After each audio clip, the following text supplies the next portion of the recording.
Okay, next step.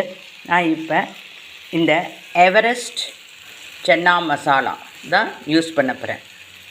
இது எப்படி பண்ணலாம், இதோட ஒரு ஸ்பூன் வந்து இது ரொம்ப அருமையாக இருக்கும் வியூவர்ஸ். ஒரு ஸ்பூன் போட்டாச்சு. 1.5 ஸ்பூன் கூட டேஸ்ட்டுக்கு தகுந்த மாதிரி போடலாம். ஏன்னா இதிலே காரம் இருக்கும், அதனால் காரத்துக்கு தகுந்த மாதிரி அட்ஜஸ்ட் பண்ணி போட்டுக்கோங்க. இப்போ கொஞ்சம் தண்ணி ஊற்றி ஒரு 10 மினிட்ஸ் 5 to 10 மினிட்ஸ் நல்லா கொதிக்க விடுவோம். ஃபைனலாக பார்ப்போம். நீங்கள் அப்படியே சேம் டேஸ்ட்டு, எந்த டிஃப்ரெண்ட்டுமே தெரியாது. கஷ்டப்பட்டுலாம் பண்ண வேண்டாம், இது ஈஸியாக பண்ணலாம். திஸ் இஸ் பிகினர்ஸ்க்கும் வந்து முத சமைக்கிறவங்களுக்காக டிஷ் இது. சுவையான, ஈஸியான, குயிக்காக நிமிஷமாக டக்குன்னு செய்கிற சன்னா மசாலா ரெடி.